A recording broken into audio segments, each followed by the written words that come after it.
بسم الله الرحمن الرحیم. بعد از عرض سلام و ادب خدمت شما و بیننده های محترم و گرامی،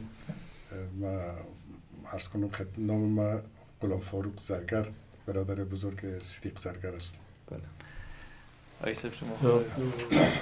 این جانب غلام حضرت زرگر، برادر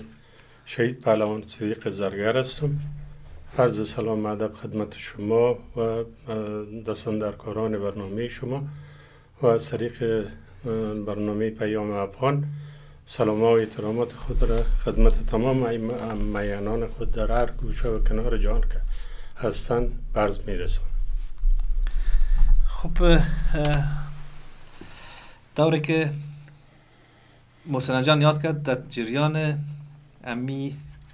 ماه گذشته بعد از برنامه، البته از تمام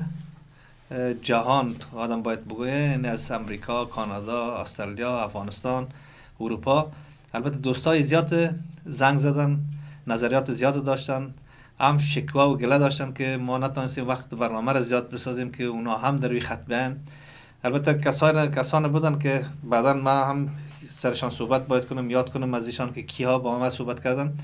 من میخواستم از شما محترم یاد کنم که تا جایی که اطلاع دارم و با هم صحبت کردیم، بر شما هم بسیار زنگا زیاد آمد که اگر شما لطف کنید شما برای کدام ارتباط کیها زنگ زدن، از کجا زنگ زدن و چی موضوع بود، اگر شما خودتان به زبان خود تشریح کنید. تشکر. بله، همونطور که شما لطف کردین گفتین، برای ما هم بعد از بخش برنامه قبلی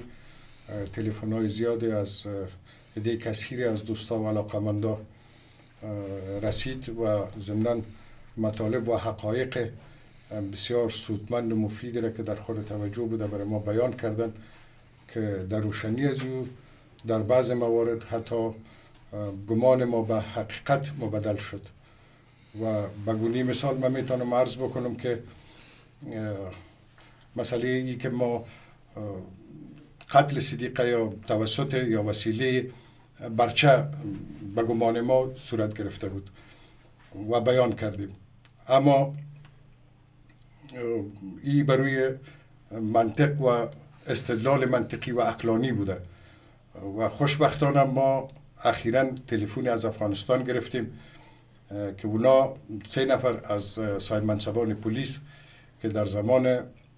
شهادت صدیق مرحوم در شعبه جنایی ولایت کابل ایفای وظیفه داشتن، اونا شهادت دادند که به ملاحظه معاینات راپور طب عدلی شهادت صدیق توسط برچه تفنگ صورت گرفته، نه با کارت. و موضوع دومی که بیانات محترم عبدالواحد پسر شیر مرحوم که با صدیق یک جا در منزل پهلوان قایم به شهادت رسیدن، مؤید این حقیقت است که هم بیان میکنه. و دیگه ای که دوست ما به نام شریف جان که در افغانستان در همسایگی ما قرار داشتن، طی صحبت تلفنی با حاجی صاحب غلام حضرت مطالب دیگری را هم بیان کردن که خودشان شاید بسام شنونده و بیننده های محترم خاطر رساندن و این مطالب بود که برای ما تازه رسید و با توجه به این حقایق و اطلاعاتی که برای ما رسیده، ما به این عقیده رسیدیم و ما را در تشخیص چگونگی شهادت و قتل صدیق و نحوه قتل صدیق بیشتر از پیش مطمئن به این ساخت که قتل صدیق یک قتل سیاسی بوده نه شخصی و این قتل یک قتل پلان شده بوده و توسط یک گروه مسلح صورت گرفته و با توجه به این مطالب توسط یک گروه مسلح صورت گرفته و با زور کسب اطلاعات بیشتر و شواهد مستندتر و دقیقتر مصمم بار شدیم تا از طریق برنامه یک بار دیگه این حقایق به دوستان علاقمندان مرحوم و جمله هموطنان شریک سازیم و ضمناً احترامانه آرزومندیم تا اشخاصی که در این مورد آگاهی بیشتر داشته و یا اسناد و مدارک و شواهد عینی و واقعی داشته باشند که ما را در تشخیص چگونگی شهادت مرحوم کمک و یاری رسانند، کمک کنند و دیگه اینمی مطالب بود که ما گرفتیم، دیگه کدام چیز دیگه نیست. شما میتونین موضوعات از حاجی صاحب چیزی که شریف جان گفتن بیان بکنن و ضمناً حاجی واحد اونا چیزی که بیان کردن قرار معلوم فکر میکنم مادرشان مریض شده تکلیف پیدا کردن و دلای ناظر شده نتونستن، البته اظهاراتشان برای شما شخصا بیان کردن، میتونین خودتان بیان بکنید. چرا نه؟ ما دوستا شما در جریان صحبت ها ما البته چیزایی که ما شنیدیم از کسایی که برای ما در جریان زنگ زدن و صحبت های داشتن، ما او را البته در جریان گفتم میریم و ضمن شما کس عزیزایی که میخواستن راقند طوری که محترم زرگر صاحب فاروق جان زرگر وقتی که اشاره کردن، کسایی که ارتباط معلومات داشته باشن میتونن با ما در تماس شن. بین یک خط تلفنی میگیریم، بازم ما شما صحبت میکنیم. پروگرام ورزش بفرمایید. خب به هر صورت البته ما خواهش دارم، ما در سال در مسابقات جرمن اوپن، مسابقات تکواندو در داخل جمنازیم ما بودیم که یکی از شخصیت‌های خبرنگار و ژورنالیستی که در زمان در 1980 مسکو در اشتراک کرده بودن، اونا رفته بودن به نام آقای بینوا.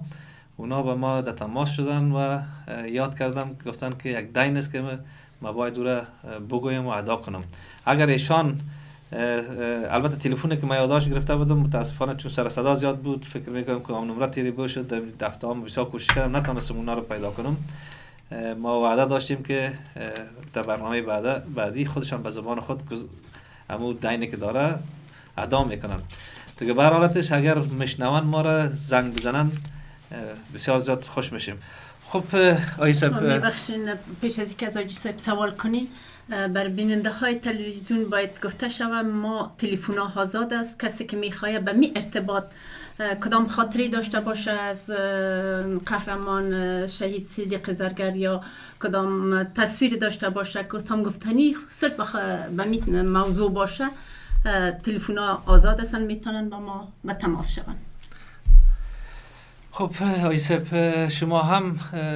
دوستا با شما هم در تماس شده بودن تلفن ها یا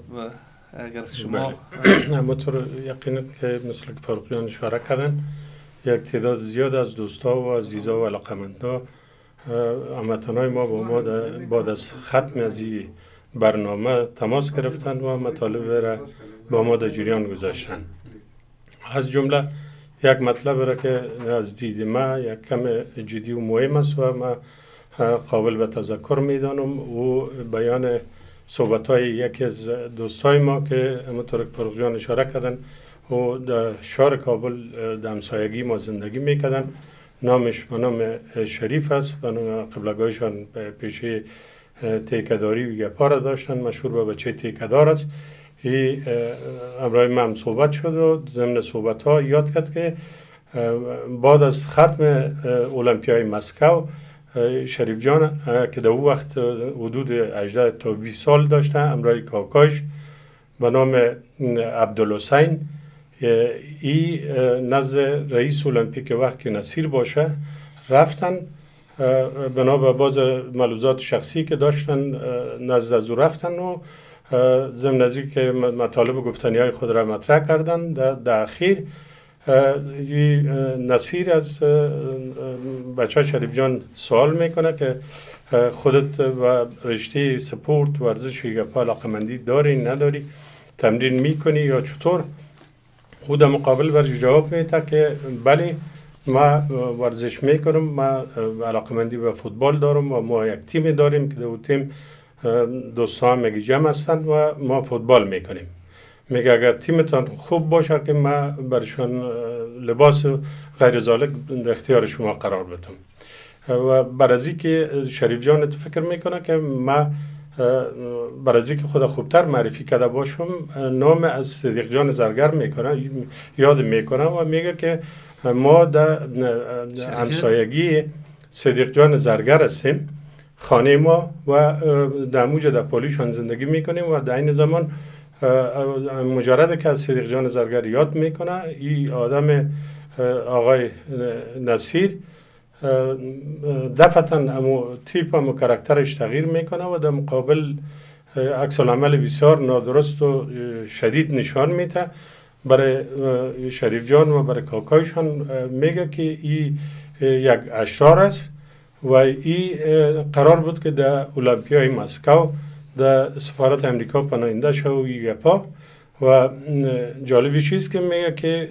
اگر کس حاضر باشه که ایده از بین ببره، من حاضر هستم که برای سلاح را در اختیارش قرار بدم. و دوستا و عزیزان میفهمه که او نصیر یک آدم بسیار لاابالی و لچک بود و در این زمان از لحاظ قدرت دولتی و شناخته که از سلسله نوایی حزبی و اینا شناخته که با نوایی حزبی داشت، یقینا این قدرت در وجود از او بود.